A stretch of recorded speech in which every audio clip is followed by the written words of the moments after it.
سب کرم ہے تمہارا، یہ جو وارے پیارے ہوئے ہیں۔ بسم اللہ الرحمن الرحیم۔ فصل فی فضل الصلاۃ، نماز کی فضیلت کا بیان ہو رہا ہے۔ حضرت امام حاکم اور امام ترمذی اس حدیث کو بیان فرما رہے ہیں۔ عن ابی امامہ رضی اللہ عنہ یقول سمعت رسول اللہ صلی اللہ علیہ وسلم یخطب فی حجۃ الوداع۔ حضرت ابو امامہ روایت کر رہے ہیں کہ میں نے رسول اللہ صلی اللہ علیہ وسلم کو فرماتے ہوئے سنا، آپ نے حجۃ الوداع کے موقع پر خطاب فرماتے ہوئے فرمایا، فقال اتقوا اللہ ربکم وصلوا خمسکم وصوموا شہرکم وأدوا زکاة اموالکم وأطیعوا ذا امرکم تدخلوا جنت ربکم۔ فرمایا کہ اپنے رب سے ڈرو اور اپنی پانچوں نمازیں ادا کرتے رہو، اور اپنے مہینے یعنی کہ رمضان کے روزے رکھو، اور اپنے اموال کی زکوٰۃ دیا کرو، اور لوگوں کو اپنے یعنی کہ اولو الامر کی اطاعت کرو، تو تم اس کے صلے میں اپنے پروردگار کی جنت میں داخل کیے جاؤ گے۔ یہ اعمال رسول اللہ صلی اللہ علیہ وسلم نے اپنے خطبہ وداع عظیم ہے، وہ یہ ہے کہ چاہے مرد ہو یا عورت، ہر دو پر دن میں 5 نمازیں فرض ہے۔ مرد کے لیے مساجد میں نماز ادا کرنا اور عورتوں کے لیے اپنے گھروں میں نماز ادا کرنا یہ واجب ہے۔ اسی طرح رمضان کے روزے مرد اور عورت دونوں پر بھی فرض ہے۔ زکوٰۃ بھی مرد اور عورت پر فرض ہے۔ عورت کے زیورات کی زکوٰۃ خود عورت ادا کرے گی، اور مرد جن چیزوں کا مالک ہے، مال تجارت وہ اور مال جمع، اس پر مرد اپنی زکوٰۃ ادا کرے گا۔ یہ دونوں علیحدہ اس پر یعنی زکوٰۃ ادا کریں گے۔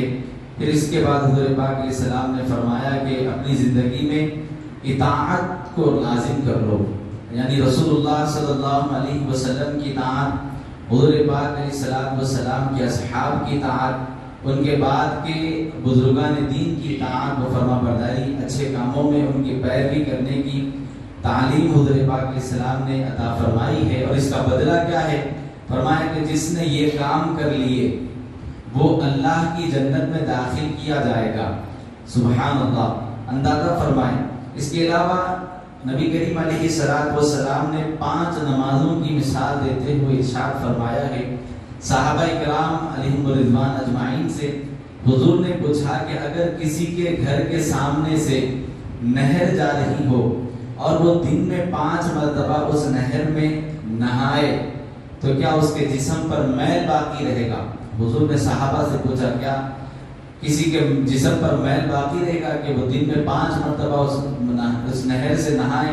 صحابہ کرام نے عرض کیا رسول اللہ ہرگز نہیں۔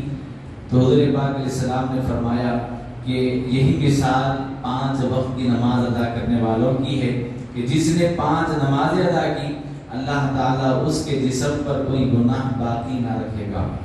سبحان اللہ۔ پھر ایک حدیث مبارکہ میں حضور پاک علیہ السلام نے فرمایا ایک نماز سے دوسرے نماز کے درمیان اگر ہم سے جو خطائیں ہوتی ہے، اگر ہم فجر کی نماز ادا کرتے ہیں تو عشاء کے بعد سے جو ہمارے سے غلطیاں سرزد ہوئی، فجر کی نماز کی برکت سے اللہ ان غلطیوں کو معاف فرما دیتا ہے۔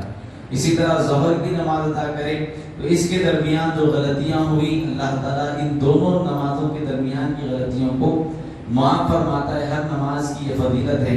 اور حضور پاک علیہ الصلوۃ والسلام نے یہاں تک کہ ایک حدیث میں ارشاد فرمایا کہ جس نے نماز عشاء باجماعت ادا کی گویا کہ اس نے آدھی رات کی عبادت کر لی. آدھی رات عبادت کا ثواب اللہ تعالیٰ اس کو عطا کرتا ہے. اور فرمایا کہ جس نے پھر فجر کی نماز باجماعت ادا کی پھر آدھی رات کا اللہ ثواب عطا کرتا ہے. تو کیا ہی خوب ہے کہ ہم ان دونوں نمازوں کو پابندی سے ادا کریں. ہر نماز ہمیں جماعت کے ساتھ ادا کرنی ہے اور خاص ان نمازوں کا ہم خاص خیال رکھیں. پھر اللہ نے فرمایا حافظوا علی الصلوات والصلاۃ الوسطی کہ 20 کی نماز کی حفاظت کرو. تو اللہ نے باضابطہ قرآن میں فرمایا. تو نماز عصر کی پابندی خاص طور پر اللہ نے اس کا ذکر فرمایا ہے کیونکہ یہ وقت کون سا ہے؟ یہ عصر کا وقت خاص طور پر یہ اللہ کی بارگاہ میں فرشتے حاضر ہونے کا وقت ہے. جب شام ہوتی ہے تو دن کے فرشتے اللہ کی بارگاہ میں حاضر ہوتے ہیں تو اللہ تعالیٰ ان بندوں کے متعلق فرشتوں سے پوچھتا ہے کہ بتاؤ میرے بندے کس حال میں تھے. تو فرشتے عرض کرتے ہیں مولا ہم جب تیرے بندوں کو چھوڑ کر آئے تھے تو وہ تیرے بندے تیرے ذکر میں مشغول تھے. اسی لیے ہمارے پاس بزرگان دین نے طریقہ رکھا ہے کہ 2 وقت فجر کے وقت فرشتوں کی تبدیلی ہوتی, دوسرا عصر کے وقت فرشتوں کی تبدیلی ہوتی. تو ہمارے اسلاف نے ہمیں یہ طریقہ سکھایا کہ ان 2 نمازوں کے بعد جو وقفہ دیا جاتا ہے ذکر کرنے کا کہ اس کی برکت یہی ہے کہ بزرگوں کی یہ طریقہ اور سنت ہے. بعض لوگ اس کو توجہ نہیں دیتے. اگر غور کیا جائے تو یہ وقت ذکر اس واسطے بھی کرنا چاہیے کہ فرشتے اللہ کی بارگاہ میں جا کے ہمارے متعلق کہتے ہیں کہ مولا ہم نے تیرے بندوں کو اس حال میں چھوڑ کر آیا ہے کہ وہ تیرا ذکر کر رہے تھے.